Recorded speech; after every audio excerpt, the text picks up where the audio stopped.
Hello everyone. Today I'm going to be showing you how I turned this 18 by 18 by 36 terrarium into an amazing bioactive setup. Now, I'm not telling you guys what I'm going to be putting in here yet because I'm going to save that for a future video. But today I'm just going to show you how I set everything up and how I got it to look like this. If you enjoy content like this, please do consider subscribing and hitting that like button. Now, I'm not going to tell you the species that's going in here, but I am going to tell you that there is going to be a breeding pair in here. So stay tuned for babies that I'm going to be selling on my morph market. If you follow me on Instagram, you would have seen sneak peeks of the background while it was being made. Here are some of the pictures now. Now that the silicone is fully cured and everything is dry, it's time to set everything up. Now of course, the first step to any bioactive setup is going to be the false bottom. I'm using this white marble rock because it's just what I had on hand, and I'm just going to cover the front of the terrarium with more cocoa fibers so you don't really see it because I don't like the look of this. It's just used for the false bottom. Now that I dumped all the rock in there, I gotta move everything around and make sure it's all level. Now like I said, I was going to pull everything away from the front, that way I can cover it with more cocoa fibers so you don't see. I'm speeding up this process so it doesn't really take that long on video. Now, I'm saying cocoa fiber, but this is really a mixture of cocoa fiber, reptibark, and some broken up charcoal. That way, when I put springtails in there, the soil will already be rich in carbon. Now that we got all the substrate mixed around, it's time to add plants. Now, first I'm adding this viney plant, and to be honest, I don't know the names of these. I just know that I got them from my local Lowe's, and they all say that they're good for terrariums, so I'm just going to take their word for it. Now the animals that I'm putting in here also aren't really prone to eating plants, so they should be alright. I really like this one because it has a nice red tone and it breaks up all the green in the terrarium.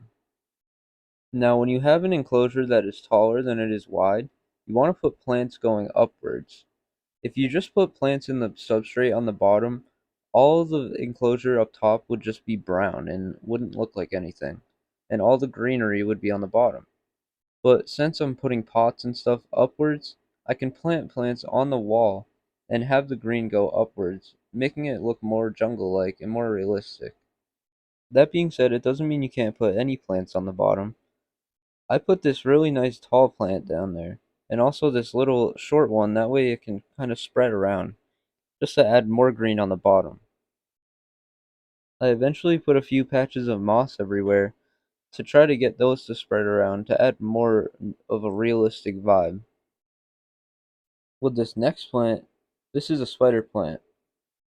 Now, it's going to vine down and produce more spider plant looking things with the leaves and just fill the terrarium nicely.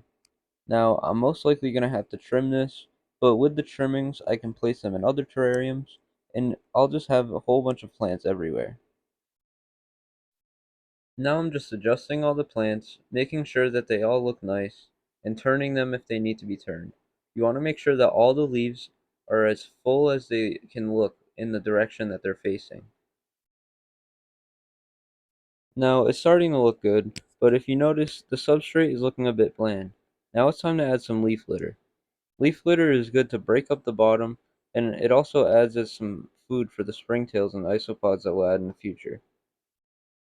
Now here are the patches of moss that I'm adding. I put one up top, that way it can try to grow around the cork bark that I put in the background, and I also eventually put one in the substrate to see if that would like to grow. Now it's time to spray everything down and get all the plants nice and moist. This is going to be a jungle setup, so everything is going to have to be humid every day, but these plants all seem to like that. I just want to take a moment to thank everybody for watching my recent videos. And if you're new here, please do consider subscribing and hitting that like button. It'll help out a lot. Now, I'm going to be breeding in the near future, doing leopard geckos and crested geckos, and I'm going to be doing a few other projects, so stay tuned for that. But now that we have the light in, it's time to show you around and show my progress. Now, I am going to insert a clip of a few days after the fact to see how it's settled in. But here's how it's looking now.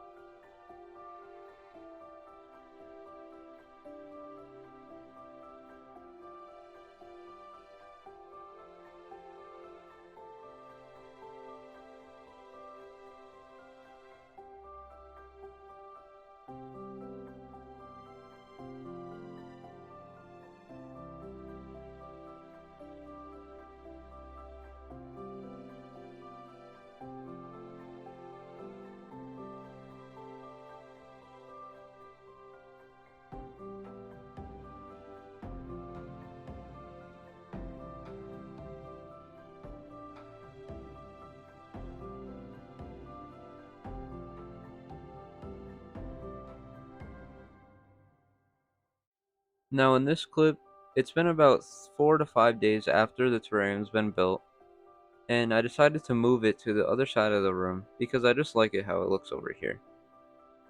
It's looking really good, and even though it's been a few days, it does look like it's settled in pretty well. I can't wait to show you guys what animals I'm going to be putting in here, and what other projects I'm going to be showing you in the future. Thanks for watching. See you guys next week.